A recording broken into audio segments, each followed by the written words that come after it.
नमस्कार, मैं हूं प्रशांत जुर्हे।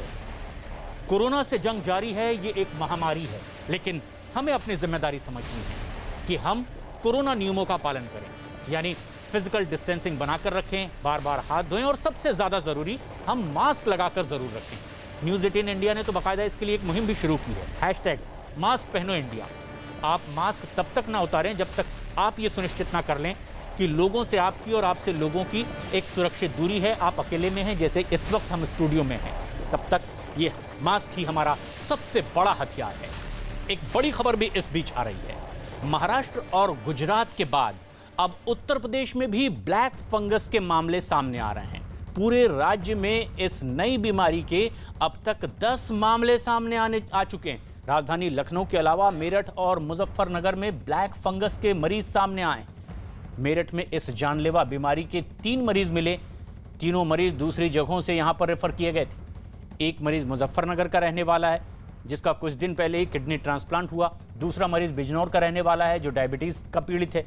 और तीसरा मरीज कुछ दिन पहले ही कोरोना से ठीक होकर घर लौटा था। फिलहाल तीनों मरीजों का अस्पताल में इलाज चल रहा है। लेकिन एक बेहद सजग करने वाली भी यह खबर कि अब महाराष्ट्र गुजरात के बाद उत्तर प्रदेश पहुंच चुका है ब्लैक फंगस। काल के अंदर जो इलाज है वो मेन जो है उसका शीट एंकर ऑफ थेरेपी वो स्टेरॉयड ही है। तो ज़्यादातर क्या 90-100% पेशेंट में हम स्टेरॉयड का इस्तेमाल करते हैं और स्टेरॉयड का सेवन करने से पेशेंट की इम्यूनिटी कम हो जाती है।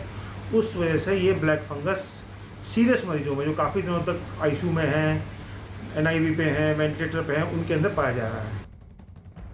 अजीत सिंह हमारे सहयोगी फोनलाइन पर मौजूद हैं इस वक्त। अजीत, उत्तर प्रदेश पहुंच चुका है ब्लैक फंगस, लोगों को अपनी गिरफ्त में ले रहा है और ज्यादा दिक्कत ना हो, ना फैले, किस तरह के कदम उठाए जा रहे हैं और क्या जानकारी अब शासन प्रशासन की ओर से? देखिए, बिल्कुल प्रशांत, राज्य सरकार की तरफ से ऐसे मामलों के विशिष्ट डेटा को रखने की कोशिश की जा रही है। हालांकि मेरठ, मुजफ्फरनगर और लखनऊ के 3 अस्पतालों में इस तरह के मामलों की पुष्टि हुई है और ये जो ब्लैक फंगस है, ऐसे लक्षणों वाले सभी रोगियों के जो उस पर एक बाकायदा टीम गठित की गई है सरकार की तरफ से, स्वास्थ्य विभाग की तरफ से, कि आखिर इनके फेफड़ों में जो प्रमुख संक्रमण था उसकी वजह से ये ब्लैक फंगस हो रहे हैं, किस तरह से ये फंगस फैल रहे हैं और इसके पीछे की क्या वजह, इन सब को लेकर PGI और KGMU के डॉक्टर भी लगातार बात कर रहे हैं। लखनऊ के जो स्वास्थ्य मंत्री हैं वो भी बात कर रहे हैं, जयप्रताप, कि आखिर ये कैसे फैल रहा है, क्योंकि अब 3 अस्पतालों में केसेज आए हैं तो उत्तर प्रदेश सरकार भी सतर्क होगी और इसके लिए बाकायदा एक टीम बनाई जा रही है। प्रशांत जी, और अब जबकि पहले ये मामले तो महाराष्ट्र और गुजरात में ही थे, उत्तर प्रदेश में भी अब आए हैं, क्या इसी तरह का कहीं कोई संक्रमण की बात है? उन प्रदेशों से कोई संबंध है क्या? प्राथमिक तौर पर पता चल पाया या फिर कुछ और ऐसे कदम सरकार की ओर से उठाए जा रहे हैं कि लोगों को और ज्यादा ये अपनी चपेट में ना ले? देखिए, बिल्कुल प्रशांत, सरकार इसके लिए कदम उठा रही है और बाकायदा आज टीम 9 की बैठक भी मुख्यमंत्री ने की थी और उसको लेकर उन्होंने महत्वपूर्ण निर्देश भी दिए हैं। क्योंकि मेरठ, मुजफ्फरनगर, लखनऊ के अस्पतालों में केसेस मिले हैं तो महाराष्ट्र से क्या इनके लिंक्स हैं, क्या लोग ट्रेवलिंग की हिस्ट्री है कोई इन लोगों की, इन सब को लेकर जांच की जा रही है और बाकायदा जो विशेषज्ञों की टीम है उसको लगाया गया है कि इस ब्लैक फंगस पर काबू पाया जाए और इसको आगे बढ़ने से रोका जाए। इसके लिए क्या उपाय किए जा सकते हैं, इन सब को लेकर सरकार तैयारी कर रही है। प्रशांत, और सरकार के स्तर पर यह तैयारी भी शुरू है क्योंकि अब उत्तर प्रदेश भी पहुंच चुका है ये ब्लैक फंगस। कोरोना की दूसरी लहर के कहर के बीच लगातार दूसरे दिन अब एक राहत की खबर आई है। स्वास्थ्य मंत्रालय के जो आंकड़े सामने आए हैं उसके मुताबिक पिछले 24 घंटे में देश भर में कोरोना के करीब 3,29,000 केस सामने आए, जो एक दिन पहले आए मामलों से करीब 35,000 मामले कम हैं। बीते 24 घंटे में कोरोना की वजह से ही 3,876 मरीजों की मौत भी हुई है। लगातार दूसरा दिन है जब कोरोना के नए मामलों में अब गिरावट देखी जा रही है, जबकि 2 दिन पहले तक यह आंकड़ा 4 लाख के ऊपर हुआ करता था।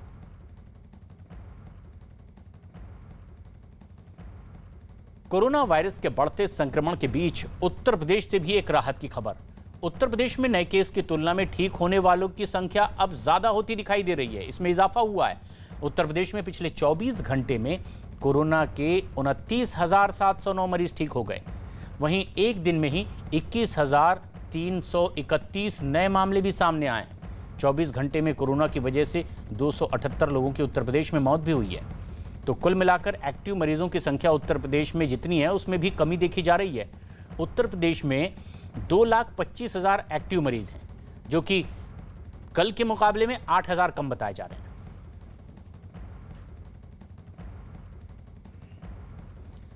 बिहार में भी कोरोना मामलों में अब एक बार फिर से कमी देखी जा रही है। पिछले 24 घंटे में 10,174 कोरोना मरीज बिहार में मिले हैं और ये एक दिन पहले के मुकाबले करीब 1,000 कम है।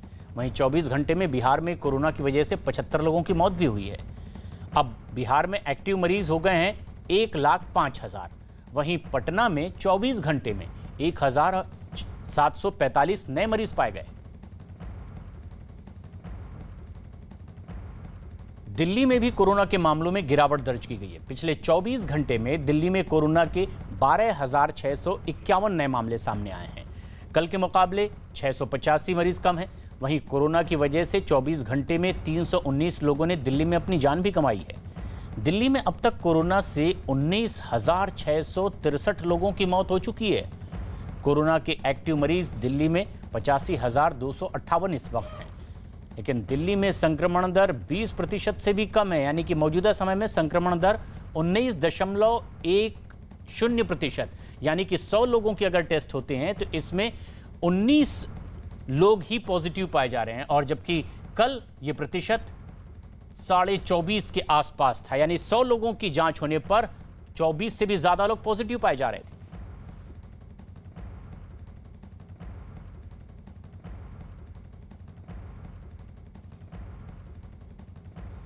महाराष्ट्र से कोरोना को लेकर एक राहत देने वाली खबर आ रही है।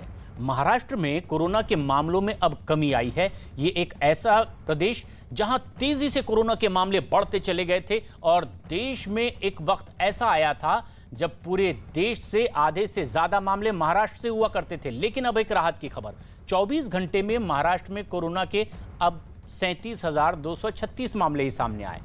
मरीजों की ये संख्या एक दिन पहले के आंकड़े से एक बार फिर करीब 9,000 कम है।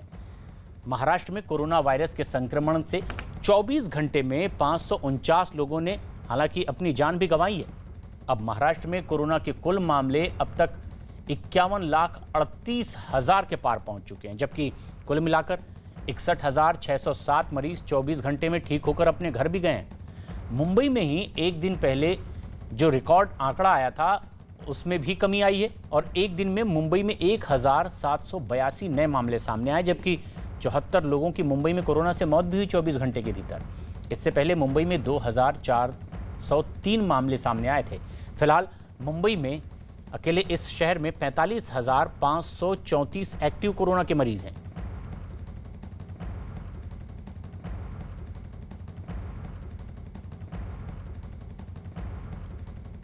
पश्चिम बंगाल से इस वक्त की एक बेहद अहम खबर, कोरोना के मामलों ने पश्चिम बंगाल में रफ्तार पकड़ ली है। पिछले 24 घंटे के भीतर ही पहली बार 19,445 नए मामले सामने आए पश्चिम बंगाल में।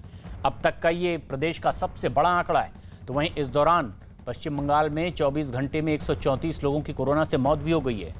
इस वक्त पश्चिम बंगाल में कोरोना से हुई मौत का आंकड़ा 12,461 हो गया है। लेकिन राहत की बात यह है कि इन 24 घंटों के भीतर 18,675 मरीज ठीक होकर अपने घर भी लौटे हैं।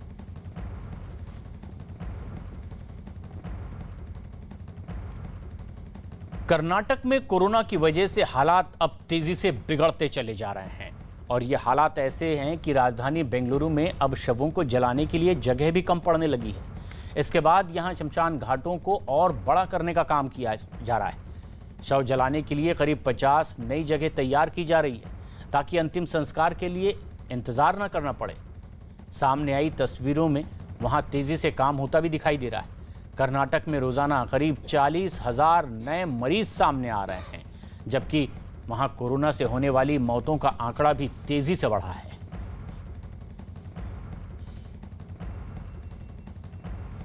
दिल्ली के पास हरियाणा के फरीदाबाद में अटल बिहारी वाजपेयी मेडिकल कॉलेज को कोरोना मरीजों के लिए तैयार कर दिया गया है।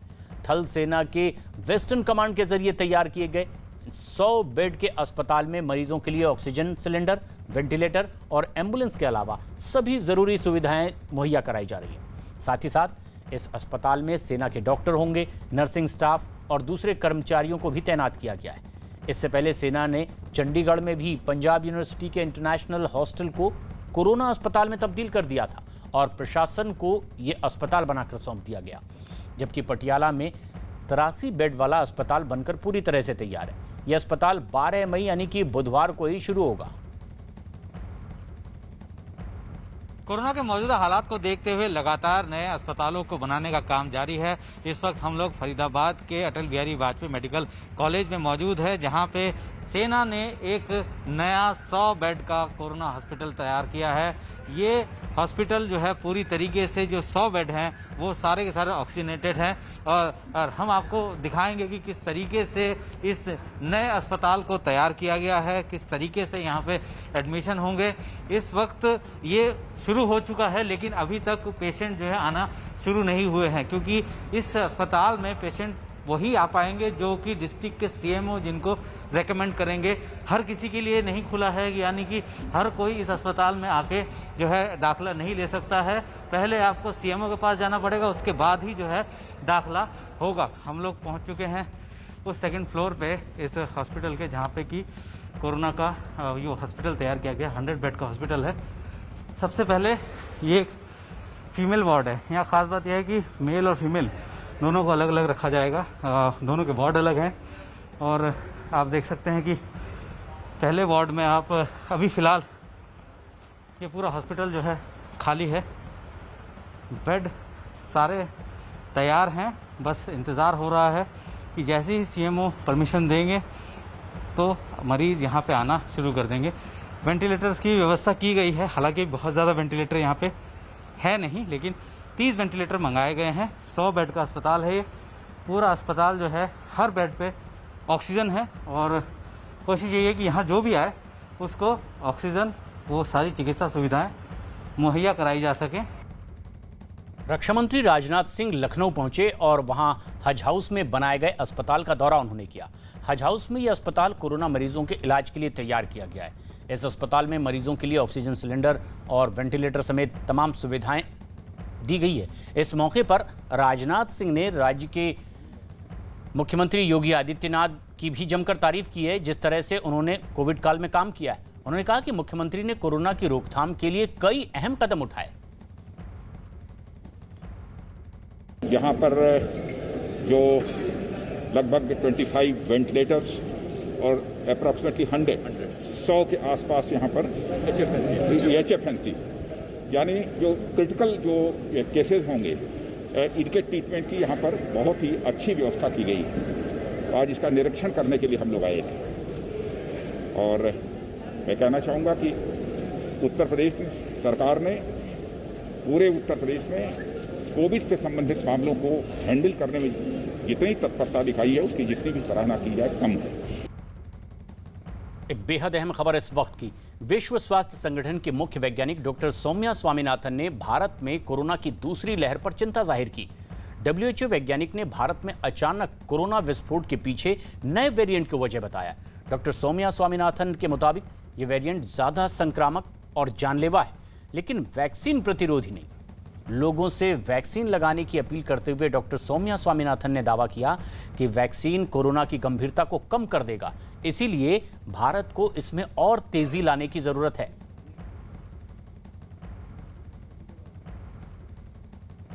आंध्र प्रदेश से एक दिल दहला देने वाला मामला सामने आया। आंध्र प्रदेश में तिरुपति के रुइया सरकारी अस्पताल में 11 कोरोना मरीजों की ऑक्सीजन की कमी की वजह से मौत हो गई। मुख्यमंत्री वाईएस जगनमोहन रेड्डी ने घटना की जांच के आदेश दे दिए। वहीं इस घटना के बाद मुख्यमंत्री आज अस्पताल का दौरा कर सकते हैं, हालात का जायजा ले सकते हैं कि क्या वाकई ये आरोप सही हैं। अगर हैं तो ये बेहद गंभीर आरोप हैं और ऐसे में जिम्मेदार लोगों पर कार्रवाई हो सकती है।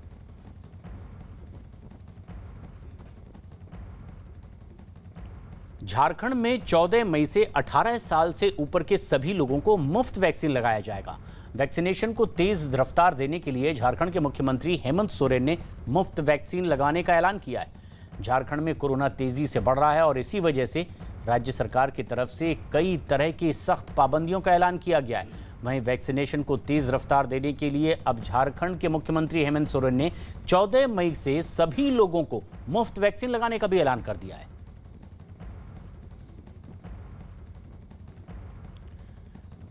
चेन्नई के एक सरकारी अस्पताल में कोरोना के इलाज के इस्तेमाल होने वाले रेमडेसिविर इंजेक्शन लेने के लिए लोगों की भारी भीड़ जुट गई। इंजेक्शन लेने के लिए लोगों में होड़ मची दिखाई दी। कई लोग तो रेमडेसिविर लेने के लिए धक्का मुक्की करते हुए एक दूसरे पर चढ़ते हुए भी दिखाई दिए।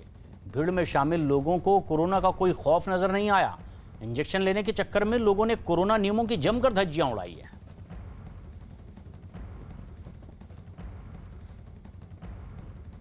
दिल्ली में रेमडेसिविर इंजेक्शन की कालाबाजारी के मामले में 3 लोगों को गिरफ्तार किया गया है।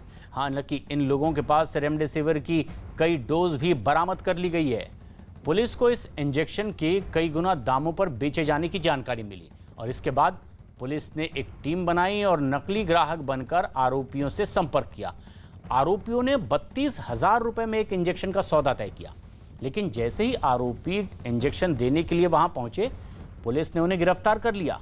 पुलिस के मुताबिक गिरफ्तार आरोपी अलग अलग अस्पतालों में काम करते हैं और वो वहां के मरीजों के लिए लाए गए रेमडेसिविर इंजेक्शन चुरा लेते थे और फिर उसके बाद ऊंचे दामों पर कालाबाजारी करते हुए बाहर दूसरे मरीजों को बेचा करते थे।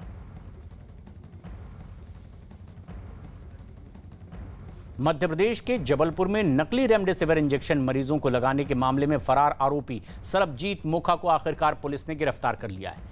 आरोप यह है कि मोखा ने अस्पताल में भर्ती करीब 500 मरीजों को नकली रेमडेसिविर इंजेक्शन लगवा दी, जिसका पता चलते ही प्रशासन में हड़कंप मचा और फिर कार्रवाई शुरू हुई। राज्य के मुख्यमंत्री शिवराज सिंह चौहान ने भी इस मामले में फौरन कार्रवाई के निर्देश दिए थे। वहीं इस घटना के बाद आरोपी मोखा फरार हो गया था। बताया यह गया कि वो अपने ही अस्पताल में कोरोना वार्ड में छिपकर बैठा था।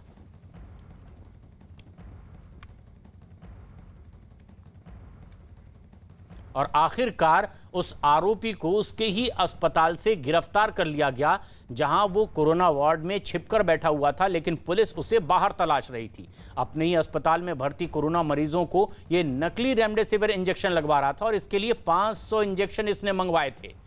इसकी तलाश जारी थी। मैनेजर को पहले ही गिरफ्तार कर लिया गया था, लेकिन अब इसके मालिक को भी गिरफ्तार कर लिया गया है, जो फरार चल रहा था, लेकिन वो छिपा था अस्पताल में ही। 500 लोगों की जान के साथ खिलवाड़। लेकिन अब पूछताछ में यह भी जानने की कोशिश होगी कि क्या पिछले कुछ और वक्त से वो इस तरह की हरकत को अंजाम दे रहा था। कहां से उसके पास ये नकली इंजेक्शन आ रहे थे। दरअसल गुजरात में छापेमारी हुई, कुछ लोगों को गिरफ्तार किया गया नकली इंजेक्शन बनाने बेचने के आरोप में, और तब छापेमारी मध्य प्रदेश में भी शुरू हुई पूछताछ के बाद। तो यहां एक और शख्स का पता चला जो अपने अस्पताल में नकली इंजेक्शन मरीजों को लगवा रहा था। आखिरकार कार्रवाई हुई और फिर उसे अब गिरफ्तार कर लिया गया है।